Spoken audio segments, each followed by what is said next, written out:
Alright, in this video we're going to talk about how do you get the extension of a file name in Python. And this is where pathlib really shines. They have methods that will pull off each piece of the path name, including the extension. So we're going to import path from pathlib, and then we're going to put in our location of that file, and we could have gotten that from somewhere else, from crawling or globbing the directory.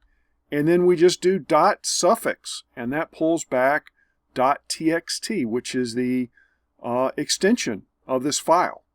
Now, what if you only want the text part? Well, I don't want that period there. Well, slicing's to the rescue.